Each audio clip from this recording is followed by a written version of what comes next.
Descendants is the kind of movie that one can watch for a second and a third time, maybe more. However, after learning a couple of things compiled by Riveted, you may never watch the franchise the same way again. The death of Cameron Boyce. This has to be our first point because it's impossible to watch Descendants the same way after the death of Cameron Boyce. In Descendants, Cameron Boyce portrayed Carlos DeVille. Carlos is one of the nicer VKs and is rarely seen doing anything bad. Having been treated as a slave for a long time, he is obedient and dislikes the idea of going against authority. He tends to follow what his mom tells him and what his friends do. Unfortunately, Cam died suddenly at the age of 20 in his home after suffering a seizure in his sleep due to epilepsy. It was a big concern for Disney and their fans, and many were not sure whether Disney would even release Descendants 3 after the death of Cameron Boyce.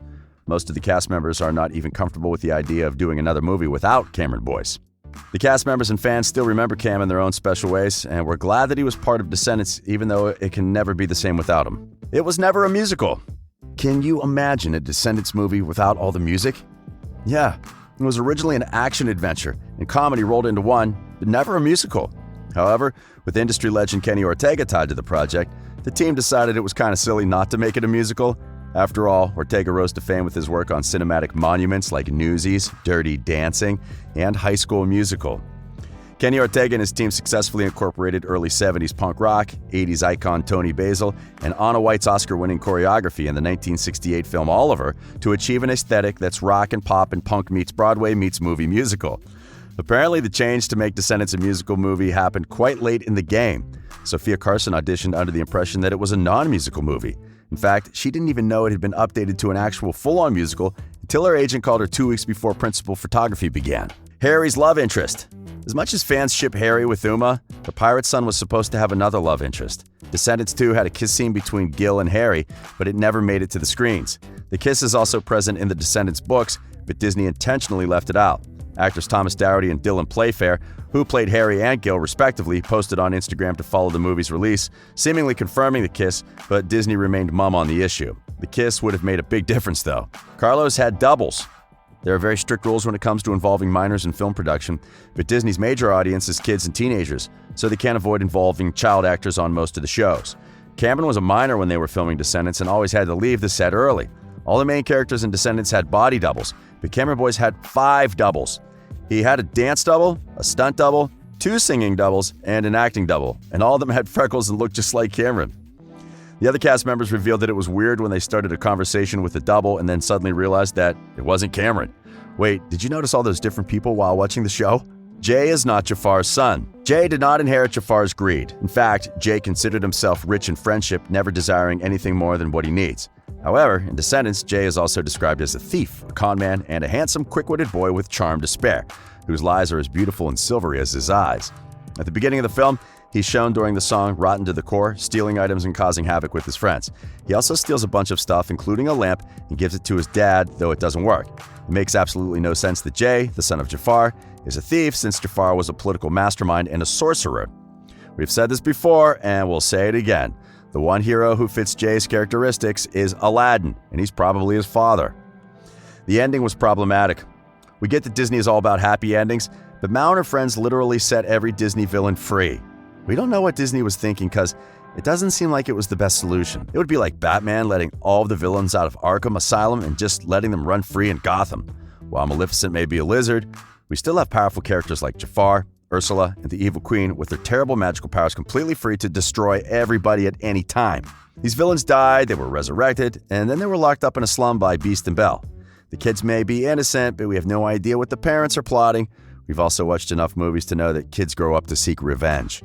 We get how Celia can grow up to be a villain, but can you imagine Dizzy, Squeaky, and Squirmy as evil adults? OMG.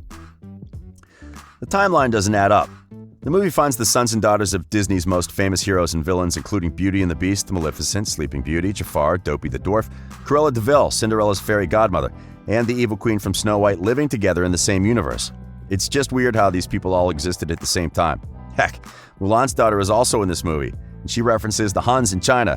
That happened, historically speaking, 1,500 years ago. Dude the dog. Dude has been a fan favorite for many viewers since he was introduced to the franchise. It may surprise you to learn that Dude was originally female and not male, and her name was Paisley. Cute. We wonder why they decided to change the gender of the dog. He probably needs more truth gummy to tell us why they changed that. Connections to Frozen. Okay, This one's far-fetched, but just listen to the connection. Aradon was founded out of the existing kingdoms, and the kingdoms remained to have their respective rulers, and they were divided into the 19 regions of Aradon. The different states were independent and only visited the city on special occasions, such as a coronation. If you've read the books, you'll realize that several of these regions were mentioned in Melissa de la Cruz's Isle of the Lost series, including Camelot, Mount Olympus, Eden, and Corona. Corona, however, was not mentioned by name. Instead, it was referred to as home of Rapunzel and Eugene.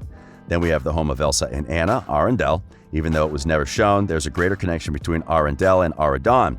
Elsa's blanket conveniently has Aradon's official colors, blue and gold. Then there are the songs that perfectly fit different scenes in Frozen, such as Space Between and If Only. Then there's the fact that in both worlds, there's a barrier that has to be broken. Maleficent is British? Maleficent was animated by Mark Davis and is based on the evil fairy godmother character in Charles Perrault's fairy tale Sleeping Beauty, as well as the villainess who appears in the Brothers Grimm's retelling of the story, Little Briar Rose. Like Angelina Jolie, Kristen Chenoweth also speaks with a British accent. It doesn't say anywhere that Maleficent was British, so we are also trying to wrap our heads around the accent. Ursula has a greater purpose. Besides being an iconic antagonist, Ursula has also sparked a lot of scholarly discourse around femininity, feminism, and villains in pop culture.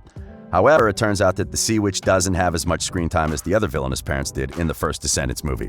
Instead, the focus is on her daughter Uma, who is played by China Anne McClain.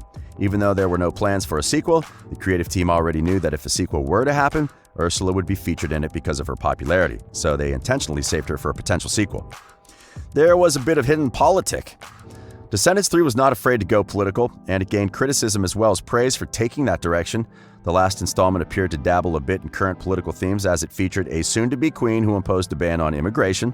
In the beginning, Mal decided that to keep everyone in the kingdom safe, the border between Aradon and the Isle of the Lost should be closed forever. In the end, however, with the help of her friends, Mal decided that the best move was to bring down the barrier separating the Isle of the Lost and Aradon.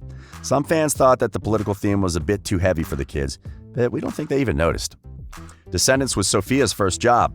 Many of the main cast members in Descendants are veterans in the industry, but can you believe it was Sofia Carson's first job? We don't know where Disney got Sofia, but we're glad they found her because we can't imagine anyone else as Evie. And she literally had the coolest first job. Sofia got to share the screen with Broadway legend Kristen Chenoweth of Wicked fame. She learned choreography and received direction from Kenny Ortega, who was at the helm of the High School Musical series and choreographed movies like Ferris Bueller's Day Off and Dirty Dancing, working with music giants like Cher and Michael Jackson. Booboo Stewart as Prince Ben. Booboo Stewart revealed that he auditioned for Prince Ben, but he was called back for Jay. Apparently, the creative team didn't want a dancer for the role of Ben in order to bring out a more vulnerable element to the character. So they went for Mitchell Hope, who portrays the endearingly awkward yet perfectly charming Prince Ben. However, it does make us wonder what Descendants would look like had Stewart been cast as the primary love interest instead. Perhaps he'd get his hair pulled back into a royal bun, instead of flowing freely as he wreaks havoc on the Isle of the Lost as Jafar's son Jay. Sofia Carson as Audrey. Sofia Carson originally went into audition for the role of Audrey, Prince Ben's girlfriend and daughter of Princess Aurora and Princess Philip. She revealed that the whole audition process took around 3 to 4 months, and while it sucked that she initially didn't get the role of Audrey, after the months-long process, she finally landed the role of Evie instead. Sarah Jeffrey did a remarkable job with Audrey, but we can see how Sofia also fits that character.